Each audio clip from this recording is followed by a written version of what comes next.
बांधवांना मिळालं पाहिजे याकरिता सरकार दररोज अनेक पावलं पुढे टाकत आहे आणि त्यातले काही महत्त्वाचे निर्णय मला तुम्हाला या ठिकाणी सांगायचे। न्यायाधीश शिंदे समितीची कार्यकक्षा आता सरकारने वाढवलेली आहे।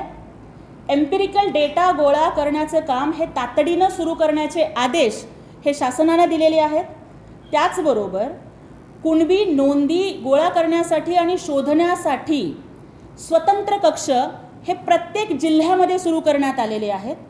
त्याचबरोबर आपण पाहतोय की आता फक्त समिती स्थापन करून एम्पिरिकल डेटा गोळा करण्याचे आदेश देऊन शासन थांबणार नाहीये, तर या प्रत्येक कामावरती स्वतः सन्माननीय मुख्यमंत्री एकनाथभाई शिंदे हे लक्ष देऊन राहणार आहेत आणि या सगळ्या समितीच्या सगळ्या कक्षांचा कामाचा साप्ताहिक आढावा वीकली रिपोर्ट हे स्वतः मुख्यमंत्री महोदय घेणार आहेत। त्याचबरोबर आपण बघतोय की मराठा समाजातील उद्योजकांना कर्ज वाटपाच्या मध्ये वाढ करण्याच्या सूचना ह्या सन्माननीय मुख्यमंत्री महोदयांनी दिलेल्या आहेत आणि त्याचबरोबर त्यामध्ये मराठा समाजामधील ज्या महिला उद्योजिका आहेत त्यांना त्यामध्ये जास्त प्रोत्साहन द्यावं, कारण जिजाऊच्या सावित्रीच्या लेकींचं सक्षमीकरण झालं पाहिजे याकरिता सन्माननीय मुख्यमंत्री महोदय आणि शासन स्वतः लक्ष घालत आहे। आजच आपण पाहिलं की सन्माननीय मंत्री महोदय संदीपानजी भुमरे साहेबांनी आदरणीय मनोजदादा जरांगे पाटील साहेबांना त्यांची भेट घेतली आणि त्यांना शासनाचा GR दिलेला आहे आणि सन्माननीय संघर्ष योद्धा मनोजजी जरांगे पाटील साहेबांनी सुद्धा शासनाने जे काही निर्णय घेतलेले आहेत त्याबद्दल समाधान व्यक्त केलेलं आहे।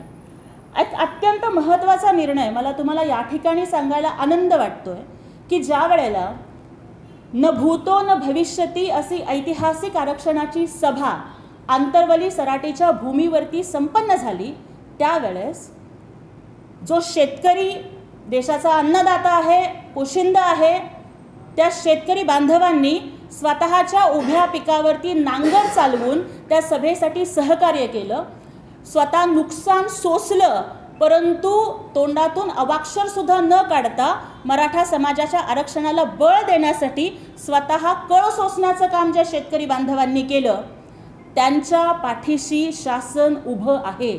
सन्माननीय मुख्यमंत्री एकनाथजी शिंदे साहेब हे स्वतः शेतकरी पुत्र आहेत आणि मुख्यमंत्री म्हणून फक्त वर्षा बंगल्यावरती न राहता काळ्या मातीमध्ये राबण्यामध्ये त्यांना आनंद मिळतो, म्हणून आपण बघतोय की आज सुद्धा त्या काळ्या मातीचा कनेक्ट न तोडता ते आपल्या जन्मगावी आहेत। सन्माननीय मुख्यमंत्री साहेबांनी आणि शासनानं ज्या 441 शेतकऱ्यांच्या शेतीचं नुकसान त्या आंदोलनामध्ये झालेलं होतं त्या सर्व शेतकऱ्यांना 32 लाख रुपयांची नुकसान भरपाई ही देण्यात आलेली आहे आणि त्या शेतकऱ्यांना एक दिलासा देण्याचं काम या माध्यमातून शासनाने केलेलं आहे। त्याचबरोबर अण्णासाहेब पाटील आर्थिक विकास महामंडळाची सुद्धा व्याप्ती वाढवण्याचे निर्देश हे शासनाने दिलेले आहेत। एकंदरीत टिकणारं आरक्षण मिळालं पाहिजे, मराठा समाजातील विद्यार्थ्यांना दर्जेदार शिक्षण मिळालं पाहिजे, उद्योजकांचा विकास झाला पाहिजे आणि सर्वच पातळीवरती आणि दुसऱ्या कोणत्याही समाज घटकांच्या हक्कांना अधिकारांना धक्का न लागता महाराष्ट्राची सामाजिक वीण कुठंही उसवू न देता सर्व समाज घटकांना न्याय देण्याची भूमिका ही महाराष्ट्राचे संवेदनशील मुख्यमंत्री सन्माननीय एकनाथजी शिंदे साहेब, उपमुख्यमंत्री माननीय देवेंद्रजी फडणवीस आणि माननीय अजितदादा पवार आणि समस्त सरकारने घेतलेली आहे।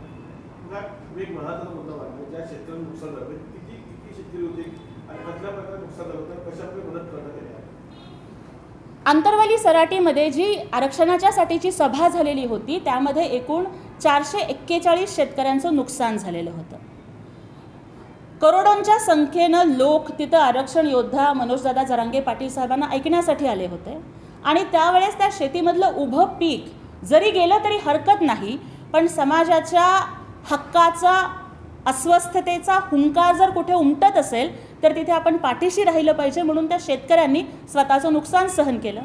पण सन्माननीय मुख्यमंत्री एकनाथभाई शिंदे साहेब यांची ओळखच आहे की ते संवेदनशील मुख्यमंत्री आहेत, त्यामुळं शेतातलं उभं पीक गेल्यानंतरच्या वेदना न सांगता सुद्धा मुख्यमंत्री साहेबांनी समजून घेतल्या आणि त्यांनी तातडीनं पंचनामे करण्याचे निर्देश दिले। त्या पद्धतीनं पंचनामे झाले आणि 441 शेतकऱ्यांना 32 लाख रुपयांच्या नुकसान भरपाईचं वाटप हे शासकीय यंत्रणेच्या माध्यमातून करण्यात आलेलं आहे. मॅम, आज मुख्यमंत्र्यांचा एक व्हिडिओ व्हायरल होतोय. काही कार्यकर्ते त्यांच्याजवळ फोटो काढण्याची विनंती करत होते, मागणी करत होते. अशामध्ये त्यांचा एक सुरक्षा रक्षक मध्येच आला आणि त्यांनी धक्का मारलाय किंवा मारलाय असं व्हिडिओमध्ये दिसतं आणि याच्यावरती विरोधकांनी मुख्यतः मोठ्या प्रमाणात टीका होत आहे. खरं तर मला वाटतं की मंत्री आणि मुख्यमंत्री हा सुरक्षा रक्षकांच्या गराड्यातच असतो असं आतापर्यंत महाराष्ट्राने अनुभवलं. कारण या आधीचे जे मुख्यमंत्री आहेत ते कधी घराच्या बाहेर पडतच नव्हते आणि जरी पडले तरी पुढे पाठीमागं सुरक्षा रक्षक घेऊन वावरायची त्यांना सवय होती. आमचे मुख्यमंत्री हे सर्वसामान्यांचे मुख्यमंत्री आहेत. सुरक्षा रक्षकांच्या गराड्यात वावरण्याची त्यांना सवय नाही आहे. तो व्हिडिओ होता नवरात्रीच्या काळातला. मुख्यमंत्र्यांची क्रेज, पॉप्युलॅरिटी इतकी वाढती आहे की महाराष्ट्राच्या कानाकोपऱ्यातून लोक त्यांना भेटायला येतात, कारण त्यांना मुख्यमंत्री आपले वाटत आहेत. मुख्यमंत्री साहेब हे सर्वसामान्यांचं, गरिबांचं प्रतिनिधित्व करत आहेत आणि त्यामुळं जेव्हा शेकडो किलोमीटरचा प्रवास करून राज्यातला एखादा सर्वसामान्य नागरिक जर मुख्यमंत्र्यांना भेटायला येतो, खरं तर माझं विरोधकांना एक सल्ला आहे की त्यांनी थोडंसं डोळ्यात अंजन घालून बघावं की मुख्यमंत्र्यांची गाडी निघालेली आहे, सर्वसामान्य नागरिक हात करतायत, मुख्यमंत्र्यांचा ताफा थांबतो आणि ज्या वेळेला एक सर्वसामान्य नागरिक मुख्यमंत्र्यांच्या सोबत फोटो काढण्याचा प्रयत्न करतो तेव्हा ठीक आहे, सुरक्षा रक्षकांनी त्यांची ड्युटी केली, थांबवण्याचा प्रयत्न केला, पण स्वतःच्या सुरक्षेपेक्षा, स्वतःच्या जीवापेक्षा सर्वसामान्य नागरिक हा आमच्या मुख्यमंत्र्यांना महत्त्वाचा वाटतो. म्हणून ती कृती घडालेली आहे. कारण आमचे मुख्यमंत्री हे अजूनसुद्धा जमिनीवर राहणार आहेत. ते म्हणतात ना की सितारे पाने के लिए कभी जमीन मत तोडना, आणि म्हणून तो जमिनीचा, मातीचा, सर्वसामान्यांचा तो कनेक्ट आणि ती बांधिलकी आहे, म्हणून ते झालं. ड्रग्सचा आरोप होतोय, जे एल्विश प्रकरण आहे, एल्विश यादव त्याला अटक केली आहे पोलिसांनी आणि गणपतीमध्ये जे आले होते, आरती केली होती. सरळ आरोप करतायत संजय राऊत की वर्षा बंगल्यातील मुख्यमंत्र्यांच्या जवळच्या खासदाराचे संबंध आहेत आणि माझ्याकडे माहिती आहे. खरं तर ज्यांनी हे आरोप केलेत ते रोज सकाळी कुठला चरस, कुठला गांजा घेऊन बोलतात हे मला तरी माहिती नाही. संजय राऊतांचं जर एका वाक्यात वर्णन करायचं असेल तर मी तर एवढंच म्हणेन की लाज ना आबरू आणि मी कशाला घाबरू, असं त्यांचं वर्तन आहे. मला सांगा की आतापर्यंत वर्षा बंगला हा फक्त VIP-ंच्यासाठी राखीव होता. पहिल्यांदा महाराष्ट्राच्या इतिहासामध्ये घडलं की गणेशोत्सवाला वर्षा बंगला सर्वसामान्यांच्यासाठी खुला केला गेला आणि त्यावेळेस दररोज 10-15 हजार भाविक तिथे येत होते. आरोप करणाऱ्या विरोधकांना फक्त एल्विश यादव दिसतो, इर्षावाडीची अनाथ मुलं नाही दिसली, त्यांना जे ज्येष्ठ नागरिक नाही दिसले की जिथं ते अथर्वशीर्षाचं पठण करत होते, आणि त्या सगळ्या गर्दीच्यामध्ये जो कोणी येऊन गेला, मला ठणकावून इथं विचारायचं आहे की एल्विश यादव हा काही आमचा जावई नाही आहे. ललित पाटील, ज्याला ड्रग्सच्या प्रकरणामध्ये त्याची नावाची चर्चा होती आहे, तो खरं तर उद्धव ठाकरेंनी हातावरती शिवबंधन बांधून त्यांना नाशिकचा युवा नेता केला आहे. आज आपण बघतोय की समीर खान, जो माजी मंत्री नवाब मलिकांचा जावई होता, तो कोणत्या प्रकारचं काम करत होता, ड्रग्सला पैसे पुरवण्याचं काम करत होता. किंवा थोड्याच दिवसांच्या पूर्वी जे अटक झालेली आहे सलमान फाळके, तो कुणाचा कार्यकर्ता आहे, मुंबऱ्याचा कोबरा कुणाला पाठीशी घालतोय, आणि आज कळव्यामधलं मोठं रॅकेटसुद्धा थोड्याच दिवसांच्या मध्ये उघड होणार आहे. अरे ह्यांचे स्वतःचे कार्यकर्ते, की तो सलमान फाळके हा राष्ट्रवादीचा, सुप्रिया सुळेंच्या बरोबर सेल्फी आहेत त्याचे, जितेंद्र आव्हाडांच्या बरोबर सेल्फी आहेत, किंवा आपण बघतोय समीर खान, सचिन वाझे, ही कुणाची पिलावळ आहे. आणि या सगळ्या पिलावलीला पाठीशी घालणारं हे महाविकास आघाडी, ही महाड्रग आघाडी आहे. त्यांनी आमच्यावरती आरोप करू नयेत. असाच एक फोटो सुषमा अंधारे यांनी देखील ट्विट केलाय. असे किती एल्विश यादव आहेत असा प्रश्न त्यांनी विचारला. मुख्यमंत्री यांच्यासोबतचा जो फोटो आहे एल्विश यादव यांचा, ट्विट करून असा प्रश्न विचारला. खरं तर मला या ठिकाणी सांगायचं आहे की वर्षा बंगल्यावरती तर गणपतीची आरती होत होती, पण या सगळ्या लोकांनी ड्रग डीलर आणि ड्रग पेडलर्सची आरती ओवाळण्याचं काम केलं आहे. की आमच्याकडे गणपतीची आरती होते, पण मग मला सांगा की असेही आरोप झालेत, पेपरमध्ये छापून आलं आहे की मग त्यावेळेसचे तथाकथित युवराज हे कुठल्या ड्रग डीलर्सबरोबर आउटिंग करत होते. आमच्याकडे येणारे तर गणपतीची आरती करतात, मग दिनो मोरियाला ते का बरं भेटत होते. त्यांच्याकडे जाणाऱ्यांची तर त्यांनी आरती उठवण्याचं काम केलेलं आहे. बरोबर, पण त्यांनी असं पण म्हटलंय की प्रोटेक्शन मनी घेतात मुख्यमंत्री, त्यांचं कुटुंब ड्रग माफियांकडून प्रोटेक्शन मनी घेतात त्यांना प्रोटेक्ट करण्यासाठी. खरं तर संजय राऊतांचं पूर्ण राजकारण हे अशा प्रोटेक्शन मनीवरती चाललेलं आहे. कारण संजय राऊत कुठल्या नशेमध्ये रोज बोलत असतात हे त्यांना माहिती. महाराष्ट्राचे मुख्यमंत्री हे अत्यंत संवेदनशील पद्धतीनं ज्या पद्धतीनं निर्णय घेत आहेत ती लोकप्रियता पाहून काही लोकांच्या पोटात दुखतंय आणि म्हणून त्यांच्याकडे बोलायला कुठलेच विषय नाही आहेत, म्हणून ते अशा पद्धतीचा विषय बोलतात. आणि खरं तर आता तुम्ही मला विचारलात की तो मुख्यमंत्र्यांच्या व्हिडिओचा प्रश्न, सुरक्षा रक्षकांना त्यांनी बाजूला केलं. खरं तर मनोजदादा जरांगे पाटलांचं उपोषण सुटलं सुद्धा नव्हतं आणि ठाकरे फॅमिली ठाकरे नाही वाकरे फॅमिली ही पर्यटनासाठी निघून गेली आणि आज केदारनाथाचं दर्शन घेताना रश्मीताई ठाकरे या बाकीच्या सोबतच्या लोकांना बाजूला करून तिथं स्वतःच्या युवराजाला उभं करतायत. म्हणजे बघा हा फरक आहे की एकीकडं मुख्यमंत्री एकनाथजी शिंदे साहेब सुरक्षा रक्षकाला जनसामान्यांच्यासाठी बाजूला करतायत, तर दुसरीकडे ही व्याकरे फॅमिली स्वतःच्या युवराजाला प्रमोट करण्यासाठी सर्वसामान्यांना बाजूला करते. मुख्यमंत्र्यांचा जो व्हिडिओ व्हायरल झालाय त्यामध्ये आता INC महाराष्ट्राने त्यांच्या इंस्टाग्राम अकाउंटवर सुद्धा व्हिडिओ पोस्ट केलाय आणि एक फोटो जीवी मुख्यमंत्री आहेत अशा आशयाचा टोला त्यांनी लावला. मुख्यमंत्री खरं तर हे आशीर्वाद जीवी मुख्यमंत्री आहेत असं मला या ठिकाणी सांगायचं आहे.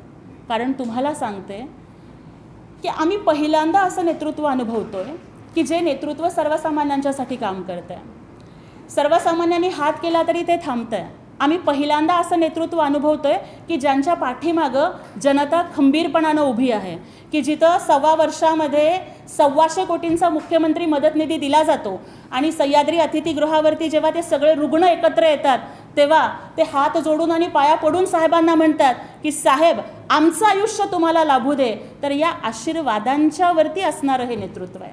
अनिल परब म्हणाले की 31 डिसेंबरच्या आधी हे सगळे 15 आमदार ते अपात्र होतील.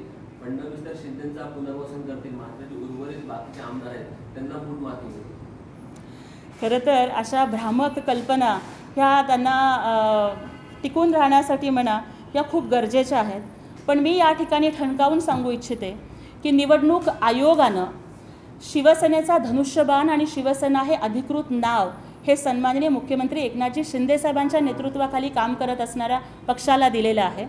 आणि बाळासाहेब ठाकरेंचा, हिंदू हृदय सम्राट वंदनीय बाळासाहेब ठाकरेंचा आणि धर्मवीर आनंद दिघे साहेबांचा विचार घेऊन त्यांच्या विचारांच्यावरती पुढं चालण्याचं राजकारण हे आम्ही सगळेजण करत आहोत. त्यामुळं ती वेळच येणार नाही. कारण विजय म्हणजे बघा की सुप्रीम कोर्टाचं सुद्धा मोटो आहे यतो धर्मस्ततो जया, म्हणजे जिथे धर्म आहे त्या धर्माचा विजय होत असतो. सन्माननीय मुख्यमंत्री एकनाथजी शिंदे साहेब हे धर्मवीरांचे कर्मवीर आहेत. हिंदू हृदय सम्राटांचा विचार घेऊन ते पुढे चालत आहेत. हिंदू हृदय सम्राटांची शिवसेनेची आन बान शान असणारा धनुष्यबाण आमच्या हातामध्ये आहे. त्यामुळे येणारी प्रत्येक लढाई मग ती न्यायालयीन असो किंवा जनतेच्या दरबारातली असो ही आम्हीच नक्की जिंकणार आहोत याचा आम्हाला विश्वास आहे. आणि अनिल परब यांनी आधी प्रथम त्यांचा जो काही रिसॉर्ट आहे त्या रिसॉर्टच्या संदर्भातलं स्पष्टीकरण द्यावं आणि मग दुसऱ्यांच्यावरती जीभ चालवावी. एलवी यादव हाताने आर्थिक करून घेतली कशी, त्याचं कृत्य माहीत नव्हतं का, विषारी साथ घेऊन पार्टीमध्ये नशा पुरवतो काम करतो, त्याबद्दल गृहविभागाला माहिती नव्हती का आणि तो वर्षापर्यंत पोचलाच कसा, असा सवाल मला सरकारला विचारला, असा आरोप आहे. खरं तर मी ज्या पद्धतीने सांगितलं की सर्वप्रथम घडलं की वर्षा बंगल्याचे दरवाजे हे सर्वसामान्यांच्यासाठी उघडले जात आहेत. वर्षा बंगल्यावरती गणेशोत्सवाच्या काळामध्ये दररोज हजारोच्या संख्येनं लोक जायचे आणि त्याच वेळेला आम्हाला या ठिकाणी सांगायचं आहे की आत्ताच आपण बघतोय की ठिकठिकाणी हे ड्रग्सचे साठे सापडत आहेत, पोलीस कारवाई करत आहेत. मला या ठिकाणी प्रश्न उपस्थित करायचा की मागच्या 2.5 वर्षाच्या काळात जेव्हा घरकोंबडे वाकरे मुख्यमंत्री होते त्यावेळेस का बरं एकाही ड्रग डीलरला अटक करण्यात आली नाही, का बरं कुठेही ड्रग्सचा साठा सापडला नाही. आजच आपण बघितलं की नाशिकच्या पोलिसांनी सोलापूरमध्ये कारवाई केली आणि तिथे ड्रग्सचा साठा सापडतो. याचा अर्थ आत्ताचं शासन हे ड्रग डीलर्सना पाठीशी घालायचं नाही, ड्रग डीलर्सना लपवायचं नाही, तर ड्रग डीलर्सना संपवण्याच्या पाठीमागं लागलं आहे. त्यामुळे शासन हे पोलिसांच्या पाठीशी आहे आणि पोलीस अत्यंत सक्षमपणानं आपली कामगिरी बजावत आहे. गुटखा विक्री सदा सुरू आहे आणि प्रत्येक हप्ता हा गुटखाचा हप्ता मंत्र्यांमध्ये पोहोचत आहे असे तरी आरोप. खरं तर या लोकांना सरकारच्या कामाच्या बाबतीत बोलायला काहीच उरलेलं नाही आहे आणि त्याच्यामुळं ते लोक अशा पद्धतीचे काहीतरी आरोप करत आहेत. गुटखा विक्री चालू आहे वगैरे वगैरे ह्या जे काही सगळे आरोप ते लोक करत आहेत त्या कुठल्याही आरोपामध्ये अजिबात सुद्धा तथ्य नाही आहे. ताई, एक शेवटचा प्रश्न असा होता की मराठा आरक्षणादरम्यान मराठवाड्यात 2 कुटुंबांनी आत्महत्या केली. शासनाने त्यांना 5-5 लाखाचे चेक दिले होते, पण सध्या ती माहिती समोर येते ते चेक बाउन्स झालेले आहेत 10 लाखाचे. याबद्दल काय सांगाल? खरं तर मला या ठिकाणी अत्यंत संवेदनशील आणि जबाबदार पद्धतीनं मला सर्व माध्यम प्रतिनिधींना आणि तुमच्या माध्यमातून महाराष्ट्राला सांगायचं आहे की चेक वटणं हा तांत्रिक मुद्दा असतो आणि आत्ताच आम्ही त्याची माहिती घेतली. जे चेक बाउन्स झालेले होते ते टेक्निकल कारणाच्यामुळे बाउन्स झालेले होते, पण CMO कार्यालयानं म्हणजे मुख्यमंत्री कार्यालय आणि संबंधित शासकीय यंत्रणेनं त्या कुटुंबाच्यापर्यंत ती रक्कम पोहोचवलेली आहे आणि अशा पद्धतीची घटना अजिबात होणार नाही.